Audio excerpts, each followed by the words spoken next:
2017년에 크게 흥행했던 그 도깨비라는 드라마가 있습니다.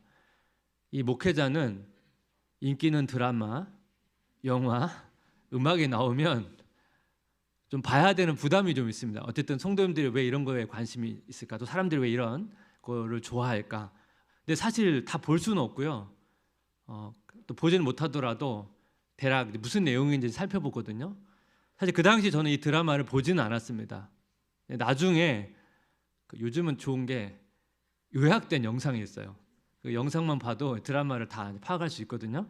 근데 그 요약된 영상을 이렇게 보면서 뭐 도깨비 막 저승사자 막 나오거든요.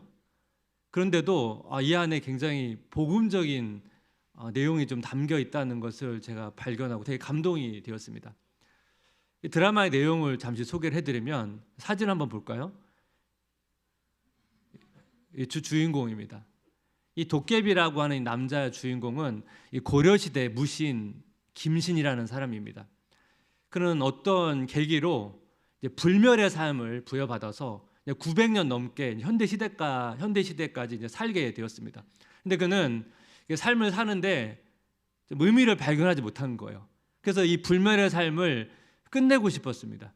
근데 이 불멸의 삶을 끝내는데 자기가 끝낼 수가 없어요. 그가 죽을 수 있는 방법은 다른 사람 눈에는 보이지 않는데 자기 몸에 꽂힌 검을 뽑아야 되는데요. 자기가 뽑을 수가 없고 그 도깨비 신부가 뽑아야 됩니다. 근데 이 김신이 지은탁이라고 하는 여자 주인공 소녀를 좋아하게 됩니다.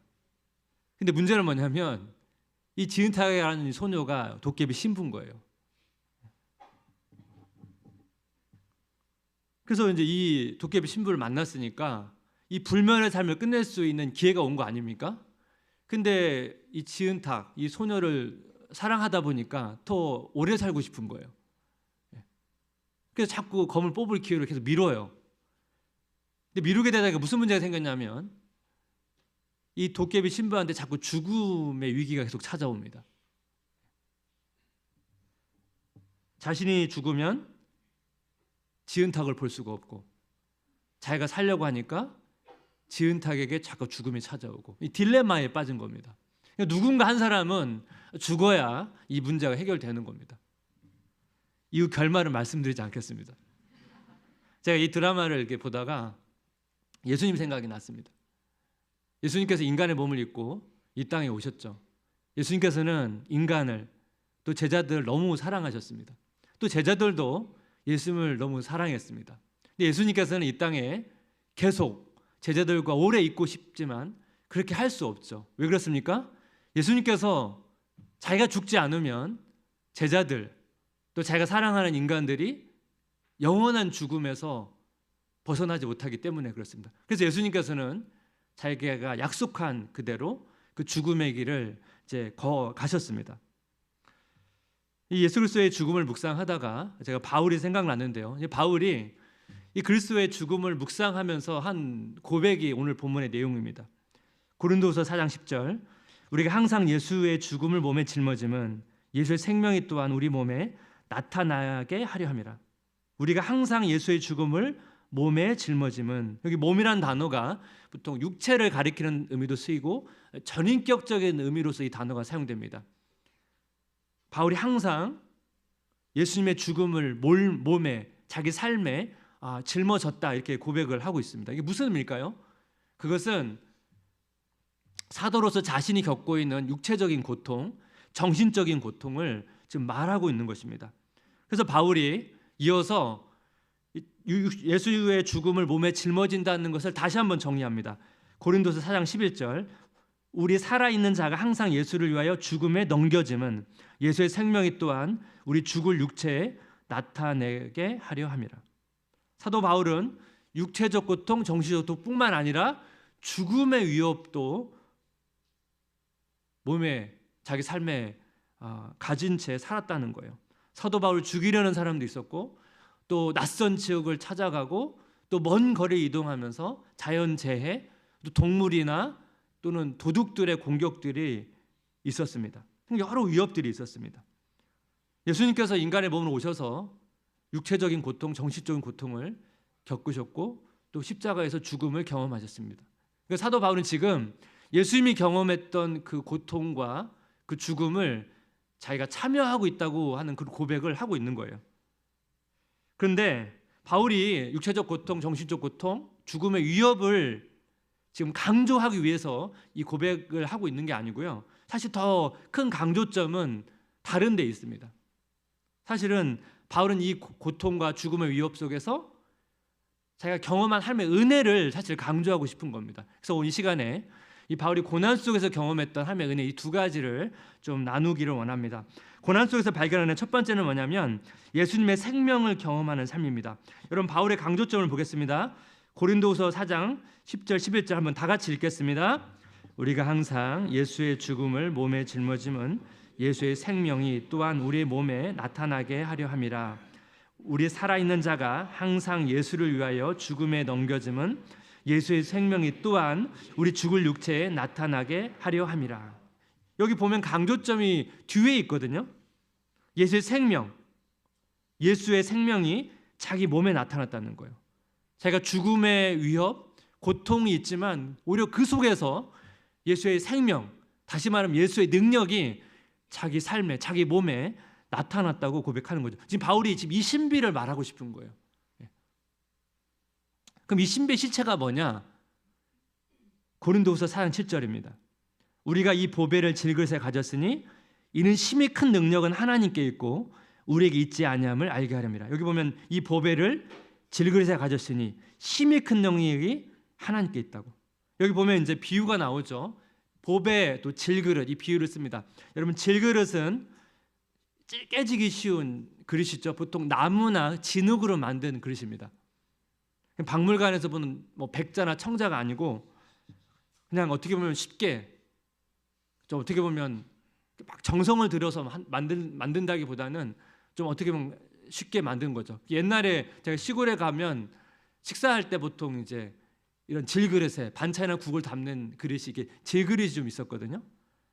그래서 뭐 깨지기도 하고 끝에 또 상처도 잘 되고 마모도 쉽게 되고 지금 우리는 질그릇과 같은 연약한 존재라고 좀 바울이 지금 이야기를 하고 있는 거죠. 그럼 보배는 뭘까요?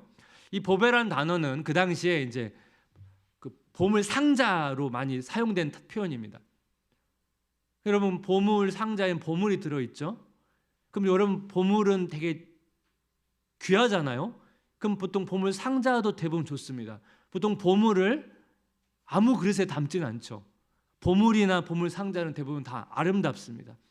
그래서 이런 상자를 뭐 질그릇에 담지는 않죠. 근데 바울이 뭐예요? 이 보물 상자가 우리 안에 담겨 있다고 말합니다. 그렇다면 이 보배가 뭘 의미하는 거냐? 바울이 바로 앞절에서 이거를 이제 정의를 합니다. 고린도후서 4장 6절 새 번역으로 좀 보면 한번 같이 읽어볼까요? 어둠 속에 비춰라 하고 말씀하신 하나님께서 우리 마음속을 비추셔서 예수 그리스도의 얼굴에 나타난 하나님의 영광을 아는 지식의 빛을 우리에게 주셨습니다. 여기 보면 굵은 글씨가 보배에 대한 정의입니다. 예수 그리스도의 얼굴에 나타난 하나님의 영광을 아는 지식의 빛, 이게 보배에 대한 정의거든요. 쉽게 표현하면 그리스도의 영광, 그 영광을 아는 지식의 빛. 이 지식의 빛의 내용이 우리가 아는 복음이죠, 복음. 그리스도의 죽음과 부활을 통해 성취하신 것, 그 복음의 내용을 우리가 빛을 통해서 깨달게 되었다는 거예요. 그래서 바울은 자신이 너무나 연약한 존재이지만 그리스도의 죽음과 부활로 말미암아 그 예수님의 생명, 예수의 능력이 자기에게 나타난다고 지금 고백을 하고 있는 거죠. 그러니까 이 포커스는 질그릇에 있는 게 아니고 뭐에 있죠? 보배에 있습니다. 보배.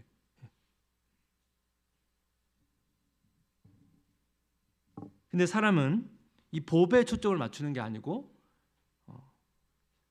그 보배를 담는 그릇에 초점을 맞춘다는 거죠. 그리고 사람들은 자신이 질그릇인 것을 좋아하지 않습니다. 그 세계적으로 여러 기업과 단체들이 그 죽음을 극복하고자 하는 그 프로젝트에 엄청난 지금 비용을 투자하고 있는데요. 오늘 신문 기사를 보니까 드 그레이 박사는 2100년에 태어나는 사람은 기대 수명이 5000년이 될 수도 있다고 말했습니다. 이에 비하면 바르질라이 박사는 기대 수명에서 30년, 40년 많아질 것이라고 말했습니다. 인간의 수명이 지금 계속 늘어나고는 있습니다만 어느 정도까지 늘어갈지는 우리가 예측을 못하죠. 근데 만약 여러분 5,000년을 산다면 인간이 정말 행복할까요? 4,900년 살아도 100년이나 남습니다. 지금 사는 우리보다 더 훨씬 오랜 시간을 살아야 됩니다. 근데 분명한 거는 만약 사람들이 5,000년 정도를 산다면 죽음에 대해서 우리보다 더 많이 생각하지는 않게 될 것입니다. 근데 이게 왜 문제가 되죠? 그렇게 되면 꼭 우리가 뭐 질병으로 5,000년 산다고 질병을 극복해서 5,000년 정도 산다 할지라도 꼭 죽음이 질병 때문에 오는 것은 아니지 않습니까? 갑작스러운 사고로 사람이 죽을 수도 있고. 그럼 우리가 어떤 사랑하는 사람이 죽게 되었을 때 그때 느끼는 고통과 절망은 지금 우리보다도 훨씬 더 클 것입니다. 왜냐하면 죽음을 생각하지 않았기 때문에 죽음을 받아들일 수 있는 준비가 되어 있지 않다는 거예요. 근데 만약 우리가 질그릇이고 우리가 질그릇이어서 우리가 고통과 죽음의 위협 속에 살지만 우리가 예수님의 십자가와 부활의 능력을 경험한다면 5,000년 사는 사람들보다 더 행복하고 의미 있게 살 수가 있다는 거예요. 그 위로의 박물가라는 책에서 그 프랑스 인상주의 화가 르누아르의 일생을 이렇게 묘사한 내용이 있는데요. 그가 이제 50대 때 굉장히 많은 시련을 이제 경험하게 되는데요. 이제 40대 때 이 자전거 타다가 이제 떨어져 가지고 오른쪽 팔이 부러졌습니다. 그래서 왼손으로 그림을 그릴 정도로 강한 의지를 보여줬는데요. 그에게 이제 류마티즈 관절염이 찾아온 거예요. 이 류마티즈 관절염은 이제 붓을 쥐고 팔을 써야 되는 사람한테는 되게 치명적인 질병이거든요. 그 당시 뭐 치료법을 알 수 없으니까 그때 그 당시에는 이런 치료법이 없었으니까 유일한 치료법이 쉬는 건데 그는 이 그림을 그리는 걸 멈추지 않은 거예요. 매일 그림을 그렸다고 기록이 되어 있습니다. 시간이 지나니까 지팡이를 져야 되고 50대 후반에 오른팔에 마비가 오고 70대에는 휠체어를 타고 그리고 마지막에는 손가락이 다 뒤틀렸다는 겁니다. 사진 한번 보시면 그 말년에 이제 손가락이 뒤틀리면 이제 붓을 못 잡잖아요. 그래서 붓을 잡고 손가락을 붕대로 감아서 지금 그게 그림을 그리고 있는 장면입니다. 어느 날 친구가 르누아르에게 와가지고 이런 질문을 던졌대요. 그림 그리는 것이 너무나 힘들고 고통스러울 텐데 왜 계속 그림을 그리냐고. 그래서 그가 이제 한 답변이거든요. 르누아르가 한 답변 한번 읽어볼까요? 고통은 지나가지만 아름다움은 남기에 그림을 그린다. 고통은 지나가지만 아름다움은 남기에 그림을 그린다. 그가 하루도 쉬지 않고 그림을 그려서 한 6,000여 점 정도의 그림을 그렸대요. 평생. 엄청난 양이죠. 근데 고통은 언제나 지나가지만 이 아름다운 그림은 계속 남기 때문에 자기는 그림을 쉬지 않고 그렸다는 거예요. 여러분 우리에게 찾아오는 고통이나 죽음의 위협은 여러분 언젠가는 지나갑니다. 근데 우리의 삶에는 예수님의 능력 또 예수님께서 남기신 그 삶의 흔적이 그 아름다운 흔적이 남는다는 거예요. 제가 그 하나님과 이렇게 교제를 누리면서 어느 때부터 이제 기록을 좀 남기기 시작했습니다. 주로 이제 대학교 1학년 때부터 제가 기록을 남겼거든요. 그래서 지금 제가 다 가지고 있어요. 뭐 말씀 묵상하다 깨달은 것, 삶에서 사역하면서 깨달은 것, 그리고 뭐 그 당시 제 인생의 계획, 목표, 뭐 비전, 막 그때 기도했던 내용들, 기도 제목들, 응답받은 것 이런 게 지금 제 다이어리가 다 있는데요. 제가 이제 제 삶도 좀 힘들어가지고 제가 힘들 때마다 되게 위로가 되었던 그런 말씀이나 또 명언 같은 거를 제가 이제 다이어리 맨 앞장에다 이렇게 적어놨어요. 그걸 쭉 모아놨습니다. 그래서 힘들 때마다 이제 그걸 보면 되게 위로도 받고 했는데 제가 오늘 그걸 꺼내봤거든요. 그 중에서 눈에 들어왔던 그 파스칼의 문장이 하나 있습니다. 제가 읽어보겠습니다. 결코 침몰하지 않는다는 것이 보증된다면 폭풍을 만나도 즐거운 일이다. 결코 침몰하지 않는다는 것이 보증된다면 폭풍을 만나도 즐거운 일이다. 제가 힘들 때 되게 위로가 되었던, 내 고통이 찾아올 때 그 고통을 어떻게 내가 받아들이고 직면할 것인가 고민하다가 이 문장을 통해 굉장히 위로를 받았거든요. 사실 여러분, 어느 누가 폭풍을 만날 때 즐거워합니까? 파스칼은 크리스찬이잖아요. 폭풍을 만나서 즐거워할 수 있는 것은 우리 안에서 생기는 게 아니죠. 그 예수님의 능력, 그 예수님의 힘 때문에 가능한 것입니다. 그 장래에 대한 확신 때문에 그런 거죠. 이 예수님의 능력과 확신을 누리시기를 주님의 이름으로 기도하고 축복합니다. 우리 고난 속에 발견되는 두 번째는 뭐냐면 위로를 주는 삶입니다. 위로. 바울이 이제 고통과 죽음에 직면하고 있다고 고백하면서 이 고백과 연결해서 굉장히 좀 중요한 말씀을 이어가는데, 고린도서 4장 12절 말씀 한번 같이 읽어볼까요? 그런즉 사망은 우리 안에서 역사하고 생명은 너희 안에서 역사하느니라. 이 사망은 앞에서 언급한 고통과 죽음의 위협이에요. 근데 바울이 자기가 고통과 죽음의 위험 속에서 자신이 예수의 생명, 예수의 능력을 경험하고 있다고 말했잖아요. 근데 이 12절 말씀은 지금 자기가 경험하고 있다고 말하는 게 아니고 뭐라고 말합니까? 너희 안에서 역사한대요. 그 생명이. 그럼 이게 무슨 의미일까요? 바울이 겪고 있는 고통과 죽음의 위협이 너에게 역사한다는 건 뭘 의미할까요? 이제 바울은 무슨 얘기를 하고 싶냐면 자신이 겪었던 고통과 죽음의 위협이 고린도 성도들에게 위로가 되고 있다고 지금 이야기를 하고 있는 거예요. 이게 무슨 말인가? 이것을 이유해서 바울의 좀 스토리를 몇 가지 인용을 좀 하겠습니다.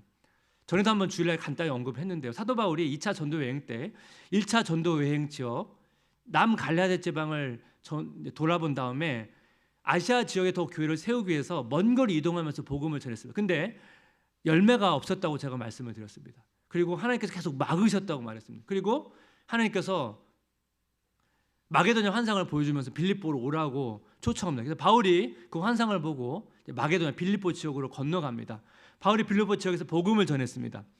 회심자가 생겼습니다. 그런데 이 빌립보 지역에서 감옥에 갇힙니다. 그리고 심한 매질을 당합니다.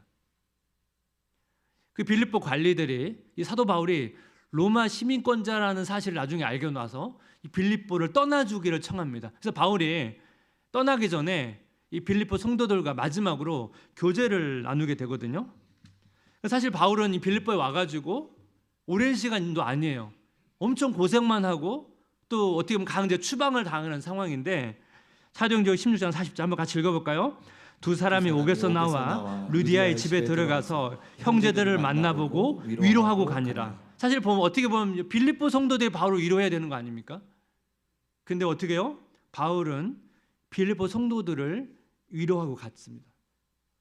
빌립보 성도들은 바울이 어떤 여정을 통해서 빌립보 지역에 왔고, 빌립보 지역에서 어떤 고생을 했고, 어떤 고통을 당했고, 어떻게 떠나고 있는지를 알잖아요. 어떻게 보면 빌립보 성도들이 위로해야 되는데 바울이 빌립보 성도들을 위로하고 갔다고 고백을 합니다. 교회 공동체는 이런 위로를 경험하는 공동체거든요. 또 하나 여러분, 사도 바울이 로마 교회를 직접 방문하지 않았지만 로마 교회를 가고 싶어 했습니다. 로마 성도들과 교제를 하고 싶었습니다. 그러면서 사도 바울이 이제 만나고 싶다 그러면서 로마서 1장에 굉장히 중요한 표현을 쓰고 있는데, 로마서 1장 11절 12절 한번 같이 읽겠습니다. 내가 너희 보기를 간절히 원하는 것은 어떤 신령한 은사를 너희에게 나누어 줘 너희를 견고하게 하려 함이니, 이는 곧 내가 너희 가운데서 너희와 나의 믿음으로 말미암아 피차 안위함을 얻으려 함이라. 여기 보면 바울이 1절에서 내가 너를 위로하고 싶다, 12절에서 뭐예요? 피차, 너희와 나의 믿음으로, 너희와 나의 믿음의 교제를 통해서 서로 위로를 받는다는 거예요. 바울이 서로의 교제를 통해서 뭐예요?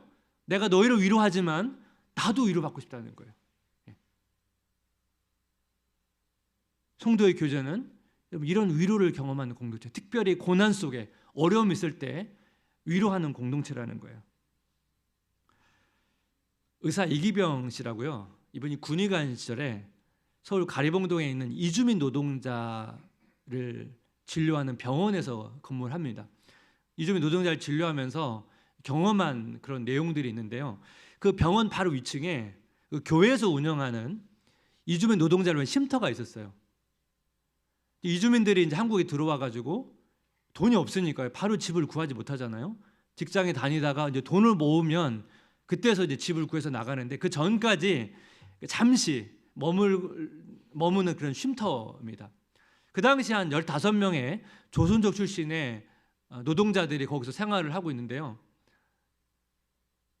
취사도 안 되고 술도 먹을 수 없고 밤 10시가 되면 불을 꺼야 되는, 어떻게 보면 굉장히 불편한 그런 환경인데, 그 당시에 이제 그 이주민 노동자 중에 옴 환자가 생겨요. 옴 환자가. 옴은 이게 전염병이거든요. 그래서 전염병이니까 같이 모여 살면 안 되잖아요. 그래서 일시적으로 이제 폐쇄를 하기로 결정하고 그 의사가 진료실 한 7명 정도를 불러가지고 치료를 위한 이렇게 유생을 해야 된다 가이드 주고, 그리고 계속 전염이 되니까 당분간 어느 장소를 구해서 이제 혼자 지내면 좋겠다고 이렇게 이제 가이드를 준 거예요. 그랬는데 그 조선족 출신의 노동자들이 안 가겠다는 거예요. 그냥 여기서 자기가 위생 잘 지키면서 그냥 거기 살겠습니다. 옴에 걸려도 괜찮습니다. 그렇게 얘기하는 거예요. 의사가 되게 당황스러운 거 아니겠습니까? 옴에 걸려도 거기 살겠다고 그러니까. 그러면서 이 사람들의 왜 이런 결정을 하게 됐는지를 이해하게 된 거예요.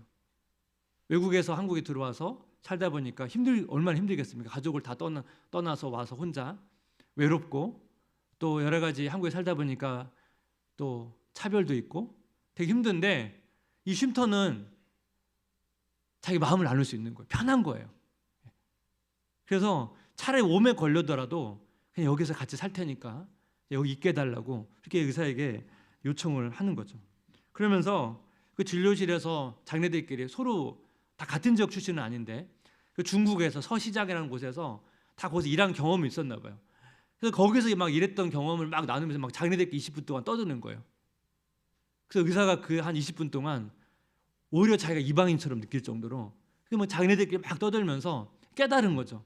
왜 이들이 옴에 걸리더라도 이 쉼터에 있고 싶어 하는지.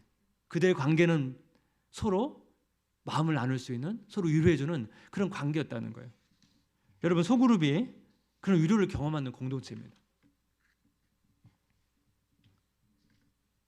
결혼 초기에 아내랑 이제 여러 가지 이야기하는데 좀 아내랑 좀 생각이 좀 다른 부분들이 있었습니다. 뭐 대부분 다 아시죠? 연애하다가 결혼하다 보면 몰랐던, 너무 달랐던 부분들이 생기지 않습니까? 대화를 참 오랜 시간 했는데도 좀 답이 안 나오더라고요. 그래서 너무 좀 답답해가지고 그날 월요일이었는데 바람을 쐬러 이제 나갔거든요.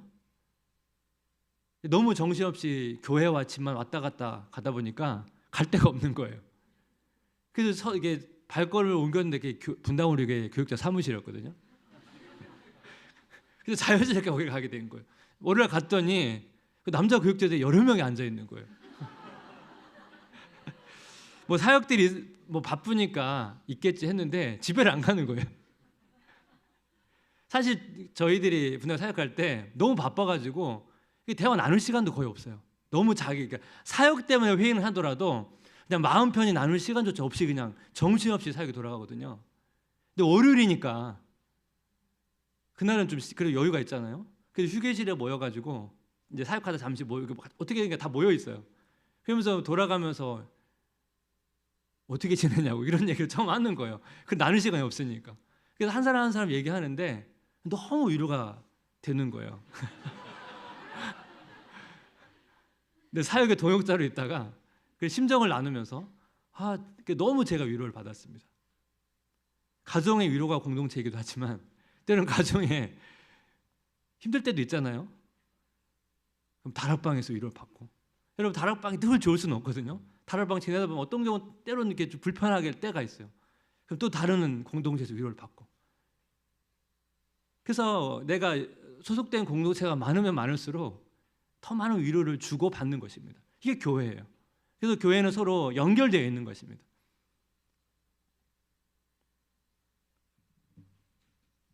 말씀을 마무리하면서요, 마크 롤렌즈라고 하는 천학 교수가 늑대 새끼를 이제 임야하게 됐어요. 그래서 11년 정도를 키웠는데요. 이 늑대 새끼는 개랑 좀 달라서 야생성이 있다 보니까 집에 늑대를 혼자 둘 수가 없어요. 집을 난장판으로 만들어 놓습니다. 그러니까 어떻게 합니까?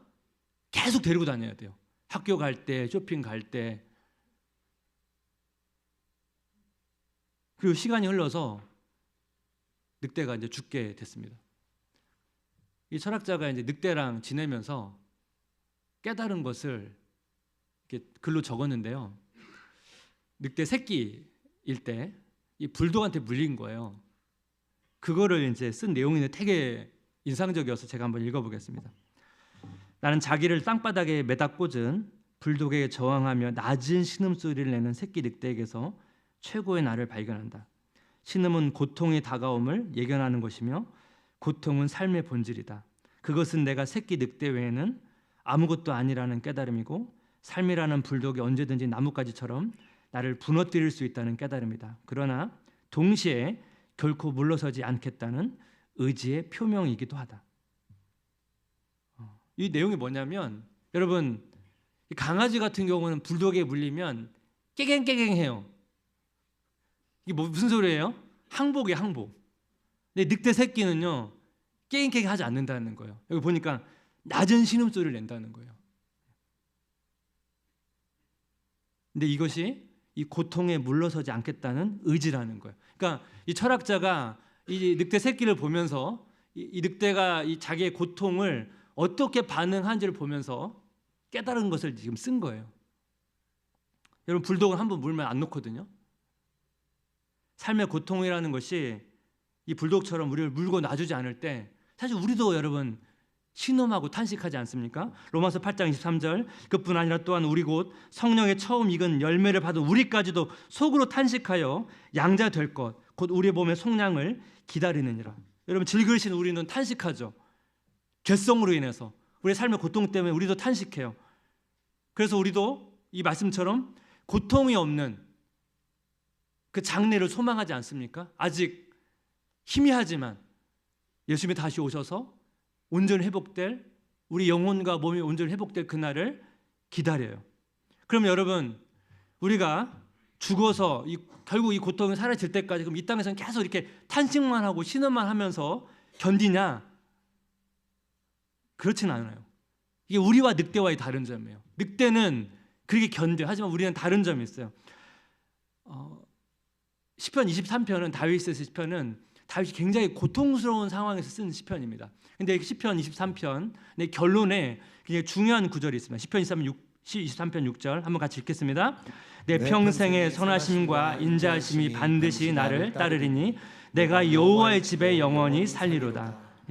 그리고 내 평생의 선하심과 인자하심이 반드시 나를 따르리니 제가 이 말씀을 한번 언급한 것 같기도 하고 지금 기억이 나지 않는데요. 이 따른다는 단어가 더 정확하면 이게 추격한다는 단어예요. 하나님의 선하심과 인자하심이 반드시 나를 추격한다는 거예요. 따라잡는다는 거예요. 그리고 우리를 붙잡는다는 거예요. 고통이라는 삶의 고통이라는 불독이 우리를 물고 있어도 하나님의 선하심과 인자하심이 우리를 붙잡고 있기 때문에 우리를 놔주지 않기 때문에 고통이라는 불독보다 하나님께서 더 우리를 강하게 물고 계시기 때문에 우리가 다윗처럼 내가 여호와의 집에 영원히 살리로다 이런 고백을 할 수 있습니다. 이것은 단순한 탄식의 고백만은 아니죠. 고통 속에서 소망을 발견하며 희망을 발견하며 하는 고백이죠. 그래서 나의 고통보다 하나님의 선하심과 인자심이 훨씬 크거든요. 그래서 우리가 주님의 십자가를 묵상하면서 뭘 확인합니까? 나를 향한 하나님의 선하심과 인자심이 얼마나 큰지를 확신하고 경험하는 거죠. 그렇게 해서 비교하는 거예요. 근데 비교했을 때 하나님의 선하심과 인자심을 우리가 경험하지 못하면 우리에게 다가오는 고통이 너무 크게 느껴집니다. 하나님의 선하심과 인자심을 우리가 경험하지 못하면 우리가 질그리신 것을 인정하지 못합니다.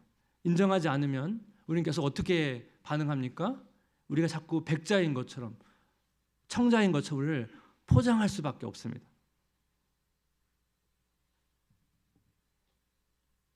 우리가 가치가 있는 것은 우리 안에 담긴 보배 때문인데 우리는 자꾸 질그릇을 가치 있게 만들려고 자꾸 뭔가를 만든다는 거예요.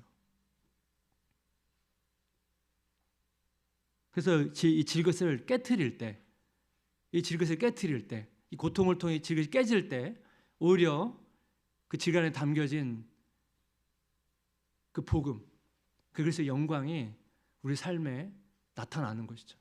그래서 사실 여러분 말씀을 묵상한다는 것은 저는 그렇게 생각합니다. 말씀을 우리가 묵상한다는 것, 그 말씀으로 우리를 깨는 거예요. 질그릇 같은 우리의 그릇을 깨트리는 겁니다. 말씀 우리를 깨트리면 살아있고 운동되는 말씀 우리를 깨트리면 우리의 혼과 영과 관조가 골수를 찔러 쪼개기까지 한다고 했잖아요. 그럴 때 우리 삶에 뭐가 나타난다고요? 예수의 생명, 예수의 능력이 나타나는. 바울이 말하기에 그런 의미입니다. 바울이 그것을 자기가 경험했다고 말한 것입니다. 여러분 한 주간 살면서 우리의 크고 작은 삶에 고통이 있습니다. 그리고 어떤 고통은 마치 불독이 물고 놔주지 않는 것처럼 계속 우리의 삶 가운데 계속 안고 가는 고통도 있습니다. 그런데 우리가 뭘 발견해야 된다고요?